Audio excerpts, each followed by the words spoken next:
Bonsoir messieurs dames, bonjour à toutes et à tous, et oui vous êtes ensemble, nous sommes ensemble effectivement. Ce soir nous allons parler des résultats du football de ce week-end évidemment. Avec une surprise, PSG a en effet battu Toulouse finalement 2 buts à 0. Hein, finalement la victoire est là pour le PSG toujours qui provisoirement prend la tête et les commandes du championnat alors que Monaco jouera demain soir contre le Stade de Reims, formation rémoise emmenée par Charbonnier devant en attaque qui réalise un début de saison impressionnant. Alors on va parler un petit peu aussi du foot anglais. Chelsea, mon club de cœur, eh bien, qui est deuxième avec un but de Terry qui va redonner la mise face à Tottenham, un but partout. Gylfi Sigurdsson, hein, le milieu latéral islandais de cette équipe de Tottenham, avait ouvert le score, mais Chelsea s'est bien rattrapé. Et le débat, c'est est-ce que Willian est adapté pour cette équipe de Chelsea, puisque apparemment Mourinho est en train progressivement de se séparer de Juan Mata et de Willian. C'est une surprise étant donné l'ampleur de ce joueur, 35 qui a coûté quand même 35 millions d'euros à Chelsea. Vous l'avez sans doute remarqué au cours de ce marché des transferts. Et Juan Mata, meilleur passeur de Chelsea l'an passé, l'un des meilleurs joueurs, lui qui a contribué au succès en Europa League et bien avant aussi en Ligue des Champions il y a 2 ans.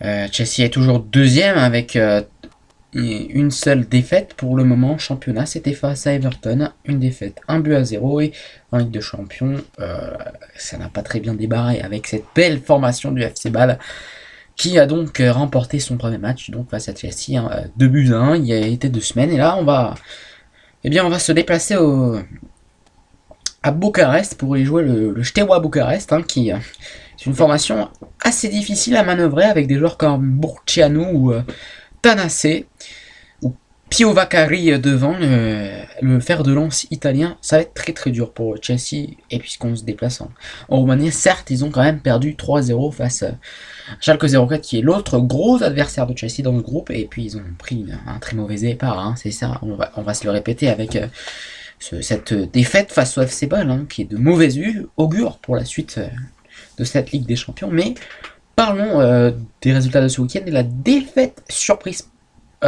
cet après-midi de Manchester United face à West Bromwich Albion, avec donc cette défaite 2 buts à 1. Martin, qu'est-ce que je dis, Amalfitano, le joueur prêté par l'OM, a ouvert le score, hein, pour West Bromwich, le premier buteur de West Bromwich Albion pour cette partie. Son premier but de la saison pour Morgan Amalfitano, ça y est, prêté par Marseille avec beaucoup un temps de jeu, hein, qui c'est vrai était diminué par notamment les arrivées de Thauvin et de Khalifa ou de Payet également. Et puis Manchester United n'a plus que répondre grâce à Wayne Rooney, meilleur joueur de la saison, et Sadio Berahino, ce jeune joueur, hein, que j'apprécie énormément à West Bromwich, qui a réussi à enfin enfoncer le clou, à donner une victoire très précieuse à West Bromwich Albion en 7 journées de championnat. Manchester United est cloué à la 12e place du classement avec 3 défaites en ce début de saison. C'est très mauvais pour David Moyes qui attend des résultats. Peut-être le seul bon truc cette saison, Hugo, c'est qu'on voit la renaissance de Rooney et Yann Ouzaz, ce jeune joueur que je vous conseille de regarder plus attentivement, Yann Ouzaz, ce jeune belge qui va impressionner sur la scène européenne et sur la scène anglaise, Première Ligue. Arsenal qui se déplace ce soir à Swansea. D'ailleurs, je vais aller regarder le résultat là, puisque je pense qu'Arsenal devrait avoir fait un bon résultat là, face à Swansea, une très très bonne équipe d'ailleurs, au début de saison menée par Wilfried Bony, hein. Et Michu, le buteur espagnol, hein, qui j'aimerais bien le voir en équipe espagnole, ce qui ferait Michu, parce que c'est un joueur exceptionnel. Les autres résultats incluent bien évidemment la défaite de Manchester City face à Aston Villa, et je viens d'apprendre à l'instant que Arsenal vient de remporter ce match face à Swansea avec un but de ce jeune joueur Charles Gnabry, Et Aaron Ramsey, une nouvelle fois, Aaron Ramsey qui est très prometteur, ce joueur, très très prometteur. Le Aaron Ramsey qui vient encore de marquer, il tourne à un but par match pour le moment, et c'était une ouverture de score du défenseur Davies. Pour Swansea City, il avait marqué en toute fin de match, et ce jeune joueur, Charles Gnabry, qui avait marqué pour Arsenal, qui est titulaire devant, il est en soutien de Giroud, avec aux côtés de Ozil et de Ramsey. Là, ça a été... Regardez un petit peu l'équipe d'Arsenal, c'est Kesny, Sanya, Mertesacker, Koscielny, Gibbs, Wilshere, Ozil, Ramsey, Flamini, Gnabry et Giroud. Pour un superbe banc aussi, Fabianski, Vermaelen, Monreal, Jenkinson, Arteta, Miechi ou Bentner. Alors que généralement du côté de Swansea, il n'y a pas Boni. Boni est rentré. Alors la surprise aussi, c'est la 4ème place pour Southampton, qui a disposé de Crystal Palace 2-0 avec un premier but signé Osvaldo, le premier pour l'international italien, qui a justifié son transfert de 15 millions d'euros, et un autre de Ricky Lambert, superbe attaquant international anglais devant, qui est en train d'affoler les compteurs buts du côté de Everton. Alors Manchester City, comme je vous l'ai dit, a perdu face à Aston Villa, un début de El Amadi, Bakuna et Wayman pour les Villains.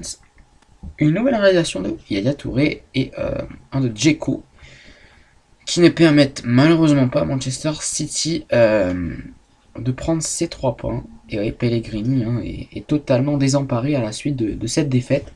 Avec Manchester City, ils font des bonnes choses, mais certaines fois aussi, c'est pas toujours le cas.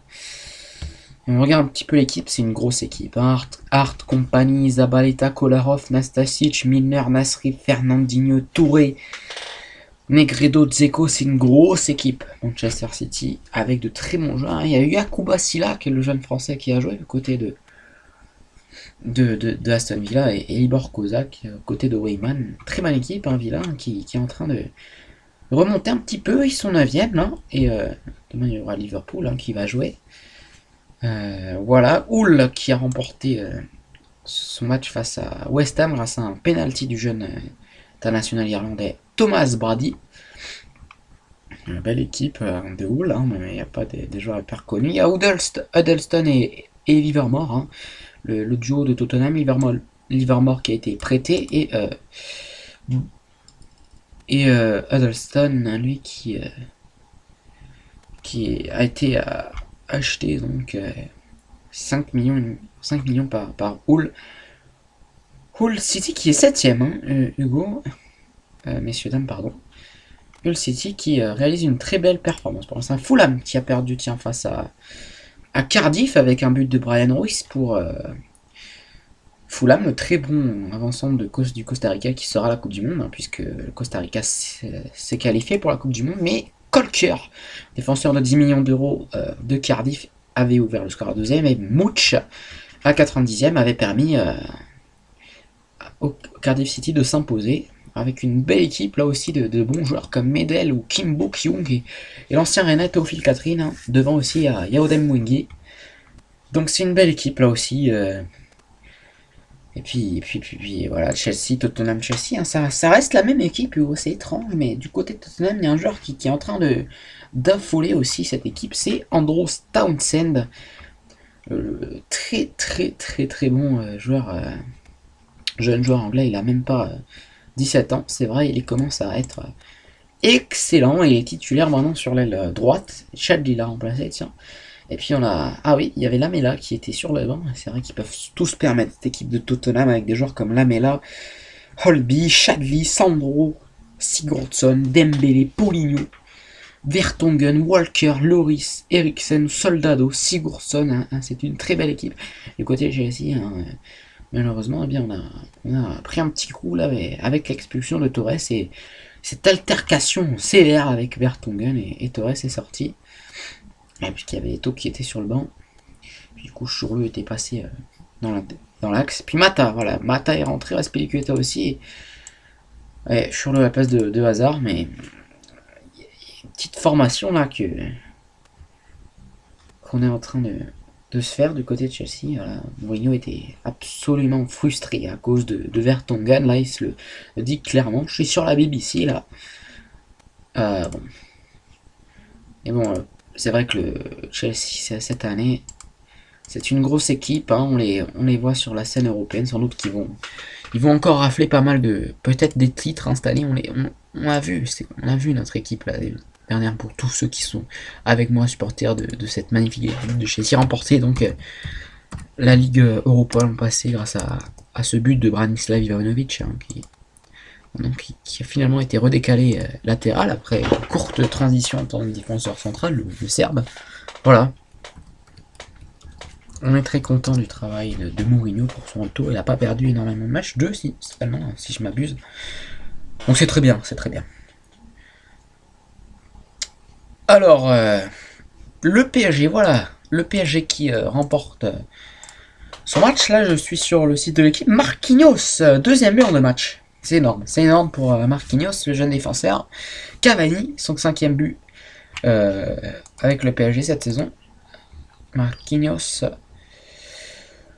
Alors on va... Et voilà, le Naples qui en Italie s'est imposé face à voilà, Genoa. Et le victoire de Naples qui peut donc du coup prend les commandes également de la Serie A. On va un petit peu voir du côté de la France aussi ce qui se passe là. Pour l'instant il y a des matchs ce soir. Hein. Il y a des matchs. Et puis avec ce très bon Marquinhos hein, qui fait oublier Thiago Silva et sa blessure là. Alors là c'est très bon. C'est très bon. Ah oui, c'est vrai que Paris a été bousculé dans cette rencontre. Messieurs, dames, on n'en a pas parlé, mais Paris est tombé sur une bonne équipe de Toulouse. Hein. Et puis l'OM, voilà, c'est l'OM qui s'est imposé aussi 2-0 face à Lorient. C'est très bien, Marseille garde cette 3ème place hein, provisoirement. Et c'est très bien là aussi pour l'OM. Maintenant, une équipe qui prend l'eau là légèrement. C'est Saint-Etienne. On s'arrête, messieurs, dames. Merci beaucoup à vous.